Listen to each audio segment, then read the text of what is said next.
हज़रत मोहम्मद जाम रहमतुल्लाह अलैह एक बुजुर्ग थे, उनके पास लोग दौड़ते हुए आए और वो वजू फरमा रहे थे, उनके हाथ में पानी का कटोरा था और आकर के लोग रोने लगे, हुजूर हलाकू आ गया, बगदाद तबाह कर डालेगा, बगदाद को बर्बाद कर देगा, आप बचा ले, अल्लाह के वली हैं, आप दुआ करें। उन्होंने अपनी खटोरी पलट दी और कहा जाओ, अल्लाह हिफाजत करेगा। रिवायत में मिलता है कि वो दो सिपाही ढूंढते ढूंढते रह गए, उनको बगदाद नजर ही नहीं आया। कोई बगदाद का न घर दिखा, न महल, न रास्ता, कुछ नहीं। वापस वो अपने बादशाह के पास जाकर कहते हैं हम तो बहुत ढूंढ करके आए, बगदाद मिला ही नहीं। हलाकू ने उन दोनों सिपाहियों को कत्ल कर दिया।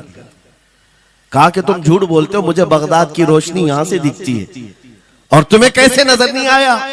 या तो तुम निकम्मे हो या तो फिर मेरे साथ धोखा कर रहे हो। कत्ल कर दिया।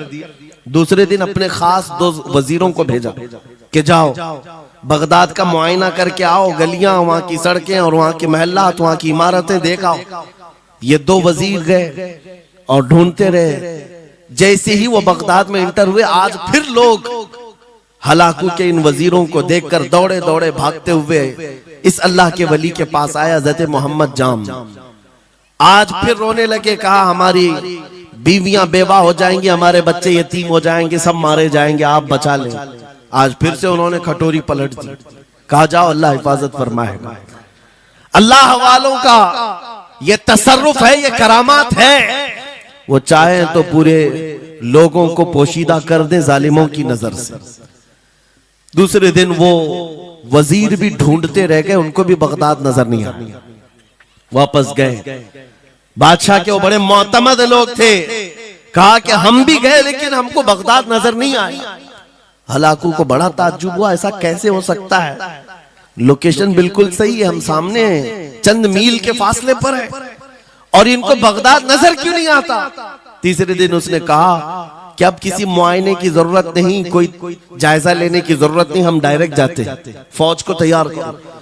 पूरी फौज को लेकर के जब तैयार होकर वो बगदाद के सरहद पर आकर खड़ा हो गया, उसके जंग का बिगल बजा और तबाही के आवाजें आने लगी, तो आज लोग फिर दौड़ते हुए हज़रत मोहम्मद जाम के पास आए और उनसे रो रो कर गिड़गिड़ाने लगे, कहा आज तो आफत आ गई, बड़ी बला आ गई। तवज्जो से सुनना मेरे अजीजों, आज आप अगर ना बचाएं तो सब तबाह हो जाएंगे, बर्बाद हो जाएंगे। आज आप अपनी कटोरी उठा रहे थे, उन्हें गैब से निदा आई, ए मेरे महबूब बंदे, कब तक तुम अपनी कटोरी उठाकर इनको बचाते रहोगे? इनको मोहलत दी गई थी अपने अमाल दुरुस्त करने की, ना इन्होंने तौबा किया, ना अपने अमाल दुरुस्त किए। इनको इनके हाल पर छोड़ दो। अल्लाह के वलियों को हुक्म होता है अल्लाह का, अब इन्हें न बचाया जाए तो जाहिर सी बात है वो हुक्म इलाही के पाबंद है। उन्होंने वो कटोरी छोड़ दी। फिर हलाकू दाखिल हुआ बगदाद में और ऐसी तबाही मचाई थी कि पूरे बगदाद की सड़कों में सिर्फ खून ही खून था। तबाह बर्बाद कर दिया, ईंट से ईंट बजा डाली। इस वाक़े को मैंने पढ़ा, उसके बाद ये महसूस हुआ अल्लाह के औलिया कराम मदद जरूर करते हैं, लेकिन एक वक्त तक, जब वो वक्त आ जाए अल्लाह की तरफ से मना हो जाए कि ये कौम बड़ी सरकश है, अब इनकी मदद ना की जाए, तो फिर ये हाथ उठा लिया करते हैं और इनको हालात पर छोड़ दिया जाता है। अज़ीज़ान गिरामी वक़ार, औलिया कामिलीन की करामतों पर भौंकने वालों से भी मैं यही कहूंगा, वो चाहे तो पल भर में हालात हमारे बदल दें, चाहे तो जमीन को उलट पलट दें, लेकिन वो अल्लाह के हुक्म के पाबंद होते हैं।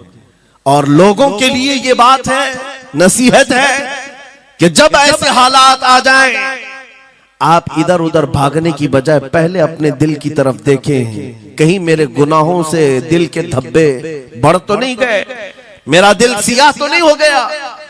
सच बताओ मेरे अजीजों, इतने सख्त हालात के बाद कितने लोगों को ऐसी तौफीक हुई कि रात का अंधेरा छा गया हो और तौबा करने का जज्बा बढ़ गया हो, रात के वक्त बैठ करके रोने लग गया हो, फिलिस्तीन के गज्जा के उन मुसलमानों की हालत सार को देखकर रूह अगर तड़पती है और तुम अपने अमाल की सेहत और दुरुस्तगी के लिए तौबा कर ले जाते हो, ये बहुत बड़ी नेमत है अल्लाह की। फिर तुम्हें किसी करामत के ज़ुहूर की जरूरत नहीं, तुम्हारा बदलना ही दुनिया के हालात को बदल देगा।